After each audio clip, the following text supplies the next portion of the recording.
And welcome to another classic car cave. This is a bit of leftover from when we went to the expo. I bought a few bits and pieces. There wasn't many tools.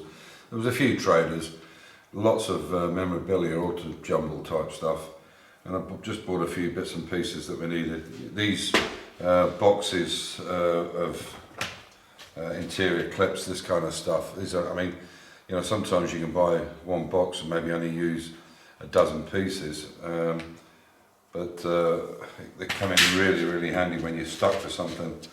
So grub screws, grommets, these are really good. I mean, I think for £8 or whatever they are, they're very small, these, but they're perfect for little small places and stuff you want to clamp together. I have really large ones, but these little ones come in very handy. A couple of other extra tools I bought, nut splitter. This is a metalworking tool for doing edging.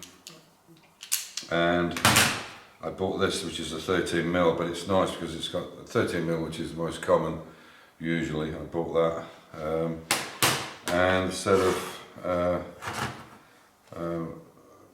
drills for doing, what is the word I'm looking for? He'll come back to me in a second. Flexible joint, it's only a quarter, but it might come in handy for getting down somewhere.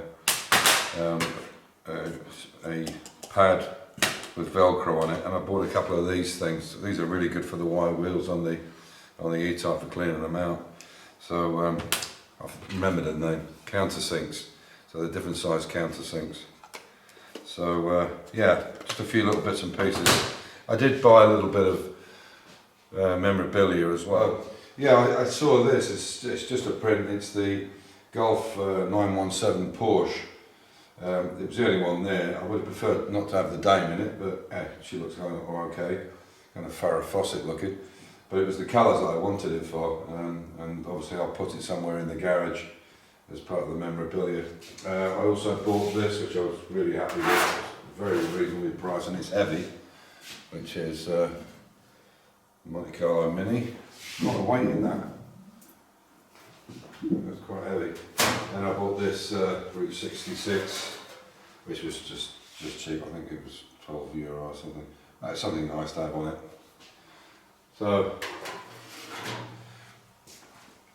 So what I'm going to show you now is there's a chap I met some time ago at a Christmas party at the Jaguar Enthusiasts Club in Vienna.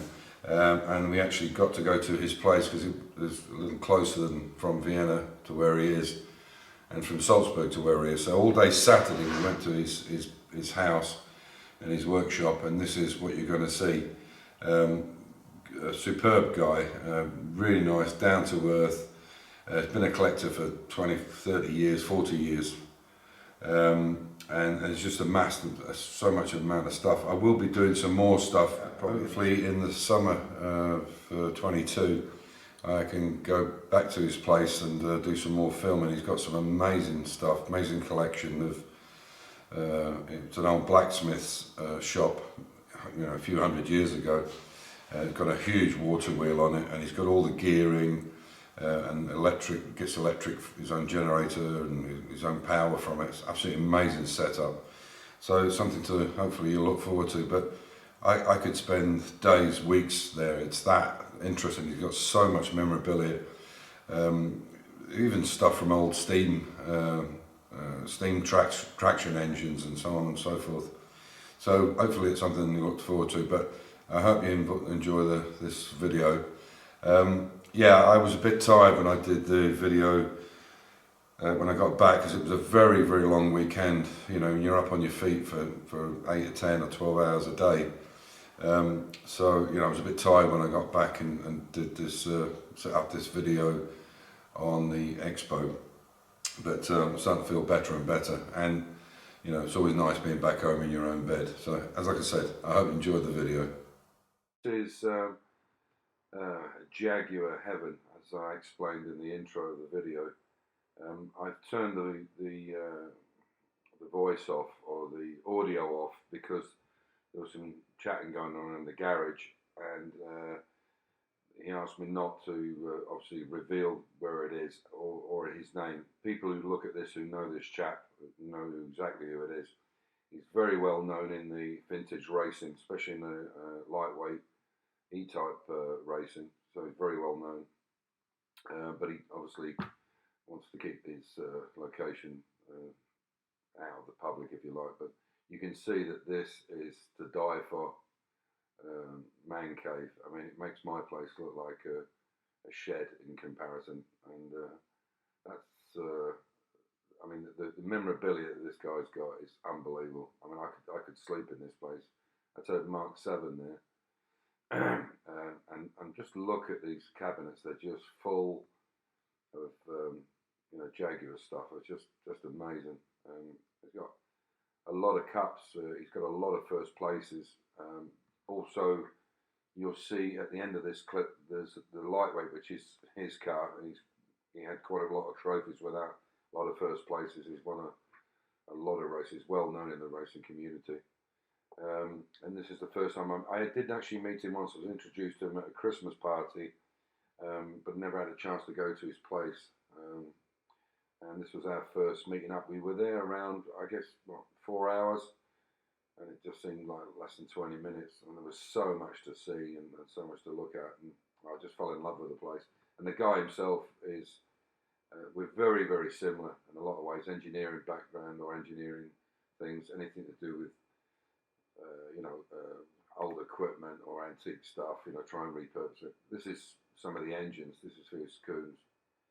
He must have, I don't know, probably in excess of 20 XK engines, I would imagine. There's some more. In different states of repair, some are ready to race, some are not, some are, but he's got such a lot of stuff in there, it's unbelievable. And this is only a very small part of his property. I will in the future do some more on it. I have no idea what that is. I think it is a Jaguar engine car, but so some prototype of something. But look at this place, it's fabulous. I mean, who wouldn't die for a place like that? I mean, just absolutely superb. This Mark 1 here is mint as well, absolutely mint. It's a Mark 1 XJ6. So there you go. I mean, yeah, Mark 7. This is he races this. This is a XK 120, but with a high flow head and the triple carbs on it, which is basically the same thing we're doing. But the 120 is much smaller in that engine bay than the XK 150. Yeah, whether that's a genuine Jaguar C-type head, I'm not sure. I know you can buy them logos to put on, but yeah. And this is another lightweight on the side that he's doing. Well, it's not lightweight, but he races this one as well, but it's not an original lightweight. And this is the lightweight that was in the show. This is his car. And he came down, and I saw him on the Sunday. We've done a few repairs. You can see that bulkhead there, where those three. Okay, you've got these main holes. These are for the wiring loom. These are for the heater pipes, and there's three smaller holes there. This is for the heater box to go on. Now, initially there was a hole cut in it. Might have had a different type of heater initially. I'm not sure. I think it's the original one, but we've repaired that. So we've actually put a blank in there, welded it up, and finished leaded it off. That's the actual heater there. This is the heater that was in it. We've checked everything. As you can see, it looks brand new now. So in really good condition. That's been completely reconditioned, and the matrix in it is really good. So these are the three bolt holes I'm talking about here. You can also see from the side that we've cleaned this up from here to here. You can see now it forms the same arch. There's a little bit of weld in there in the corner. We've just got to tidy up. And we've cut this out mainly because it's a triple carburetor now, and we need a special air cleaner box in there, and it won't fit with the standard SE car, because this is normally a solid piece. Apart from up into the corner, this is where the wiper motor goes, and then the air filter goes in there. The reason the boxes are out now, you can see the battery boxes are out on that side and that side, and he's sandblasted them and and painting them. And this is where the triple carburetors go.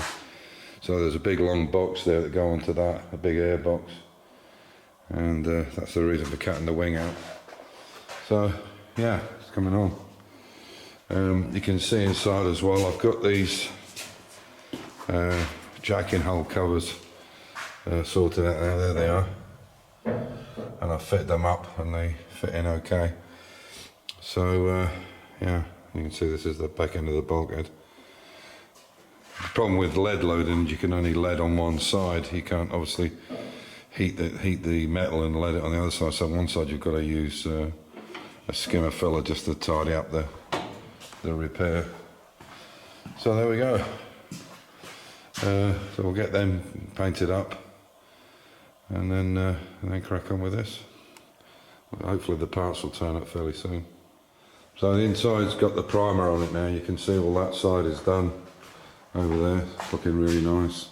All the bulkhead, the underneath, and inside. You can see the inside of the car's been done as well. So yeah, she's coming on. There's the battery boxes all painted in primer. Still quite a bit to do, and these all have to be painted off the car, as is obviously the doors, the bonnet, the boot, and so on and so forth. There's the bonnet now, and we start to take that back, and you can see that's aluminium, so that's all got to be taken back. We'll actually sandblast it on a light pressure. Obviously the chrome will come off first, and yeah, and hopefully those two seats there, or one of them, Mia's take the Bosnia and see if we can have the CPU taken out of them, and some kind of relays put in so we can just put power to them and have them completely recovered in a kind of period design for the XK150, because we want something that looks right but is also comfortable. So we'll have it'll probably go into I would think something like burgundy or oxblood red, because the car will be Old English white. So we'll see what they can do. They can do them in stripes rather than the way they are now, because they wouldn't look right. But if they were done in thin stripes down and across, I think we'll make them look period anyway. So yeah, that's it for this video. Stay safe, keep the faith, enjoy your hobby, and I'll catch you in the next one. Take care.